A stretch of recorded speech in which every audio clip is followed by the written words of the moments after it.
বাবা আমি ওকে ভালোবাসি। শোন, এসব রাস্তার কুলাঙ্গার ছেলেদের আমার ঠিকই চেনা আছে। সরি, কি বললেন? তুমি একটা জানোর সন্তান। আবি বলা বলা কেন? খারুরে আমাকে দাও। দিন ভরে কত টাকা লিখতে বলবো? 5 লাখ। আরে না না, 5 লক্ষ টাকা কেন? আর জিন, তুই হলি আবিরের বেস্ট ফ্রেন্ড, এর মানে তুই ছেলে পক্ষ আর আমি নেহার একমাত্র বেস্ট ফ্রেন্ড, আমি মেয়ে পক্ষ। সেক্ষেত্রে দেনমোহর আমি যা বলবো তাই হবে। আমি চাই বিয়ের দেনমোহর কমপক্ষে 10 লক্ষ টাকা হোক। আমার সমস্যা নেই। আবির, নেহা আমার একমাত্র বেস্ট ফ্রেন্ড, ও কিন্তু লাখে একজন। তুই চাইলে দেনমোহরকে কিন্তু একটা বাড়িয়ে দিতে পারিস। আমাকে একটু কথা বলতে দিবি তোরা? সবাই একটু চুপ থাক। আমার বউ এতক্ষণ পরে মুখ থেকে একটা কথা বলবে, বলতে দে। কি বলতে চাও? আমি চাই আমাদের বিয়ের দেনমোহর হোক 2,000 টাকা। শুধু 2,000 টাকা দেনমোহর না, সাথে একটা প্রমিসও চাই। কি প্রমিস?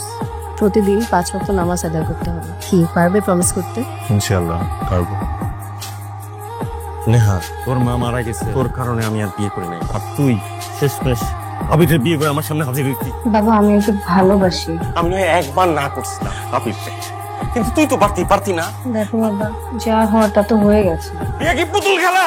বাবা এই ছেলে, কুলাঙ্গার ছেলে, বাবা মায়ের সম্পর্কের বিষয় তুমি জানো? ওই সব তো এতিমখানায় মানুষ, বাবা মার মনের কষ্ট তুমি কি বুঝবা? হ্যাঁ বাবা তুমি ওর সাথে এইভাবে কথা বলো না, একটু ভালো ছেলে।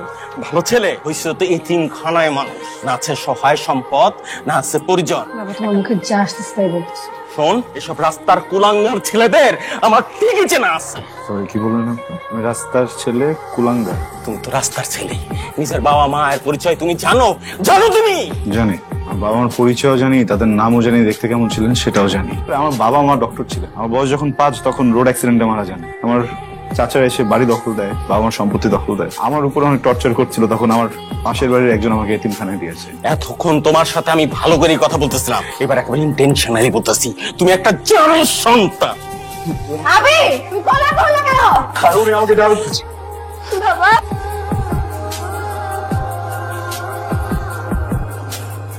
তোমার বাবাকে কোনোভাবে আজকে উত্তেজিত হয়েছিল? ঠিক ভাইয়া।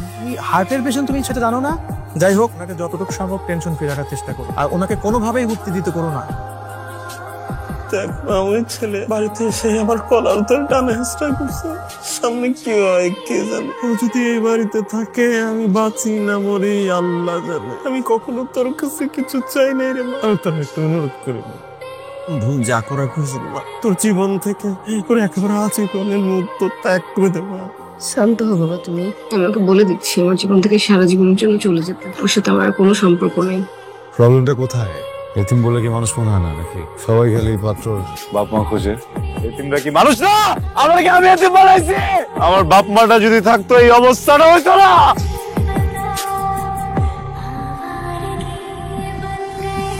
দুজন কানে ধরো, বলো ও তোমার বোন হয়?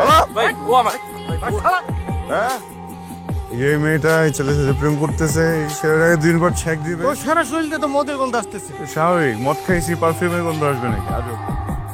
আপনি জীবনে কাউকে ভালোবেসে কষ্ট পেয়েছেন? অনেক বেশি কষ্ট পেয়েছি। আমি যাকে ভালোবাসতাম, আমার প্রেমিকা, তার সাথে আমার বিয়ের ডেট ফিক্স হয়ে গেছিল, সে আমাকে ছেড়ে অন্য আরেকজনের হাত ধরে চলে গেছিল। কিন্তু আমি আপনার মতো পাগলামি করিনি, আমি নিজেকে ওভারকাম করে নিয়েছি।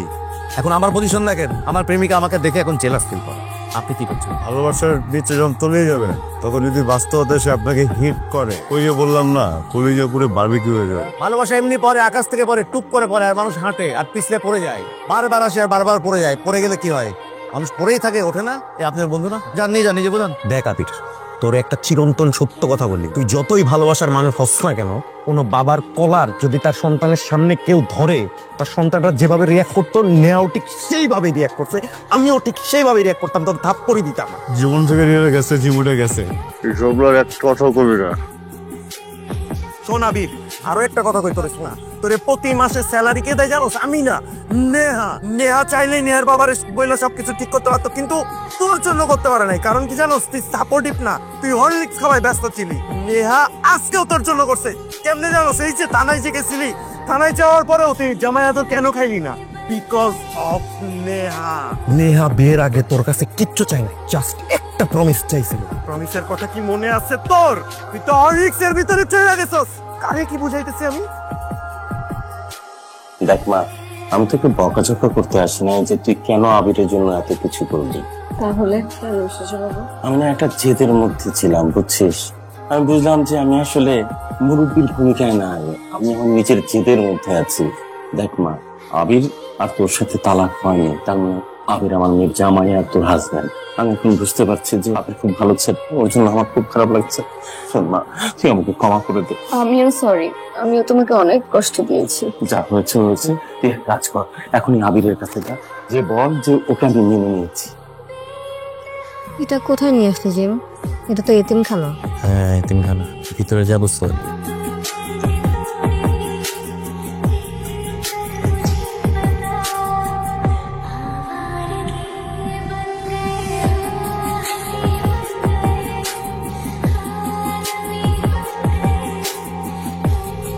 কাউকে না বলে এখানে চলে এলে যে? 2 মাস হলো এখানে থাকি। বাবা তো সব মেনে নিল, অবাক হলে না? তোমার মনে আছে আমাদের দিনমোহরে কি ছিল? 2000 টাকা আর একটা ওয়াদা। তোমাকে আমি ওয়াদা করেছিলাম প্রত্যেক দিন 5 ওয়াক্ত নামাজ আদায় করব। যখন তোমার কাছ থেকে কষ্ট পাই, ওয়াদা পালন করিনি, নামাজ আদায় তো করিনি, বরং উল্টা পথে হাঁটা শুরু করলাম। যেন আমার কষ্ট দিন দিন বেড়েই যাচ্ছিল। কত কিছু করতাম, কত জায়গায় ছুটে বেড়াতাম, কিন্তু কষ্ট পিছু ছাড়তো না। ছটফট করতাম সবসময়। সেদিন যখন জিম আমাকে সবকিছু খুলে বললো, হঠাৎ মনে পড়লো তোমাকে তো ওয়াদা করেছিলাম। পরে বুঝলাম স্ত্রীকে দেয়া ওয়াদাই তো রাখিনি, শান্তি পাবো কিভাবে। এরপর থেকে 5 ওয়াক্ত নামাজ আদায় করি। যখন ভিতরে ছটফট করে নামাজ পড়ি, ঠিক হয়ে যায়। যখন খুব কষ্ট হয় নামাজ পড়ি, সব ঠিক হয়ে যায়। যখন অনেক একা একা লাগে নামাজ পড়ি, সব ঠিক হয়ে যায়।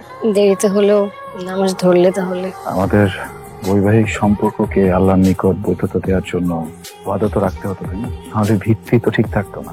যেন এই এতিমখানাটা শুধু একটা এতিমখানা না, এটা একটা বাড়ি, এটা পরিবার, এটা স্মৃতি, এটা আরাম। আমার শৈশবের স্মৃতি। আমি এখানেই বড় হয়েছি। যে বাচ্চাগুলোকে দেখছো না খেলা করছে ভিতরে, ওদের থেকেও ছোট ছিলাম তখন থেকে আমি এখানে। জীবনটা অনেক সুন্দর ছিল, অনেক আরামের ছিল, কিন্তু আমরা মানুষ অনেক বোকা। বড় হওয়ার পর এই জায়গাটা ছেড়ে চলে গেলাম, আর কখনো আসিনি। মনে হতো এটা সুন্দর না, বাইরের জগৎটা হয়তো অনেক বেশি সুন্দর, কিন্তু পরে বুঝতে পারলাম বাইরের জগৎটা অনেক বেশি বিষাক্ত। তুমি সেদিন বাবার যে ব্যবহার সেটা মনে রেখো না। ও কবে ভুলে গিয়েছি। আমার আল্লাহ তাআলা আমাকে ক্ষমা করার শক্তি দিয়েছে। উনি তো মুরব্বী মানুষ, আমারই ভুল ছিল। আমার উচিত ওনার কাছে ক্ষমা চাওয়া। দেখো সেদিন আমি আসলে বাবার শরীরটা এত খারাপ ছিল, বাবা যা বলছিল তার কথার সাথে তাল মিলাচ্ছিলাম। কিছু বলতে হবে, আমি বুঝি। নেহা, আমরা কিন্তু চাইলে আরো অনেকদিন প্রেম করতে পারি, আমরা কিন্তু তা করিনি। 3 মাসের মাথায় বিয়ে করে ফেলেছি, সম্পর্কটাকে আল্লাহর দৃষ্টিতে বৈধ করেছি, তাই না? আমি তো কখনোই তোমাকে স্পর্শ করিনি, জানিও না তোমার হাতটা ধরতে কেমন লাগে। যদি কিছু মনে না করো, আমি একবার কি আমি তোমার স্ত্রী, তুমি আমার হাত ধরতে পারো।